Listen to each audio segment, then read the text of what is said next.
ನಮಸ್ಕಾರ ಬಂಧುಗಳೇ, ನಾನು ಅಶೋಕ್ ಸುನಗದ್. ಏನಿರಬಹುದು ಈ ವಿಡಿಯೋದ ರಹಸ್ಯ ಅಂತ ತಾವು ಕೇಳಿದಲ್ಲಿ, ರೈತರು ತಮ್ಮ ಎತ್ತುಗಳನ್ನು ಸಂರಕ್ಷಣೆ ಮಾಡುವಂಥ ಒಂದು ಚಿಕ್ಕ ಪ್ರಯತ್ನ. ಭೂಮಿಯನ್ನು ಹದ ಮಾಡುವ ಮತ್ತು ಬಿತ್ತುವ, ನೇಗಿಲನ್ನು ಜಗ್ಗುವ, ಚಕ್ಕಡಿಯನ್ನು ಜಗ್ಗುವ ಈ ಎತ್ತು ನಡೆದಾಡುವಾಗ, ಓಡಾಡುವಾಗ, ಕುಂಟಿದಾಗ ಮತ್ತು ಹದಗಿದಾಗ ತಿಳಿದುಕೊಳ್ಳಬೇಕಾದಂಥ ಸಂಗತಿ ಎತ್ತಿನ ಪಾದಗಳು ನೋವಾಗಿರಬಹುದು ಅಂತ. ಆ ಸಂದರ್ಭದಲ್ಲಿ ರೈತರು ವಿಚಾರ ಮಾಡುವುದು ಎತ್ತಿನ ಪಾದುಗಳಿಗೆ ಕಬ್ಬಿಣದ ನಾಲನ್ನು ಬಡಿಸುವುದು. ಬಂಧುಗಳೇ, ತಾವು ನೋಡುತ್ತಿರುವಂಥ ದೃಶ್ಯವು ಕೂಡ ಅದೇ ಪ್ರಯತ್ನವಾಗಿದೆ. ಆ ಎತ್ತಿನ ಎದೆಯ ಭಾಗ ಹಾಗೂ ಹಿಂಭಾಗಕ್ಕೆ ಹಗ್ಗವನ್ನು ಹಾಕಿ, ಆ ಹಗ್ಗದಿಂದ ಸರಿಯಾಗಿ ಮಲುವನ್ನು ಹಾಕಿಕೊಂಡು ನಿಧಾನವಾಗಿ ಆ ಎತ್ತನ್ನು ಕೆಳಗೆ ಮಲಗಿಸುವಂಥ ಇದೊಂದು ಸೂಕ್ಷ್ಮ ಪ್ರಯತ್ನನೇ ಅಂತ ಹೇಳ್ಬೋದು.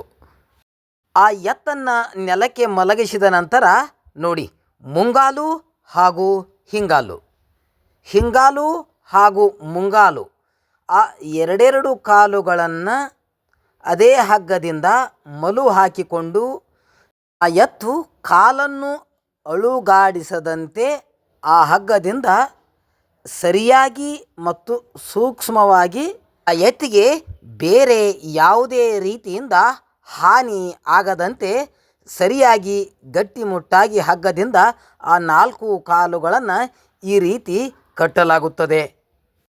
ನಂತರ ಆ ಎತ್ತಿನ ಪಾದದ ಕೆಳಭಾಗವನ್ನು, ಆ ಎತ್ತಿನ ಕಾಲುಗಳ ಪಾದದ ಕೆಳಭಾಗವನ್ನು ಸರಿಯಾದ ರೀತಿಯಲ್ಲಿ ಸೂಕ್ಷ್ಮವಾಗಿ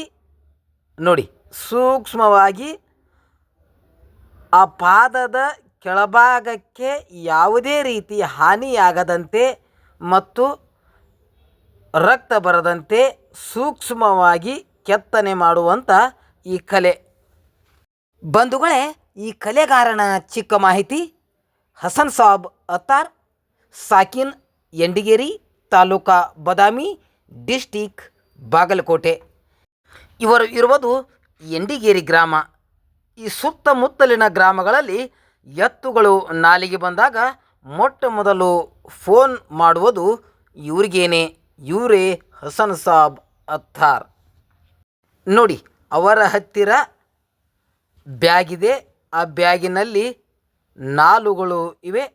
ನೋಡಿ, ಅದರ ಪಾದದ ಕೆಳಭಾಗಕ್ಕೆ ಹೊಂದುವಂಥ ನಾಲನ್ನು ತೆಗೆದುಕೊಂಡು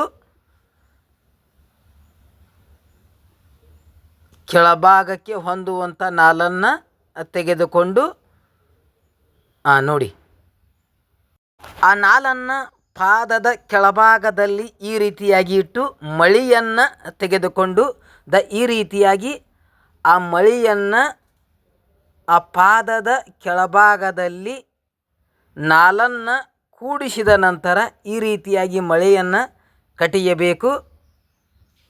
ಆ ಎತ್ತಿನ 4 ಕಾಲುಗಳ ಪಾದದ ಕೆಳಭಾಗದಲ್ಲಿ ನಾಲನ್ನು ಕಟ್ಟಿದಾಗ ನಂತರ ಆ ಎತ್ತು ಸುಗಮವಾಗಿ ಮತ್ತು ಸರಳವಾಗಿ ಓಡಾಡಲು, ನಡೆದಾಡಲು ಪ್ರಾರಂಭ ಮಾಡುತ್ತದೆ.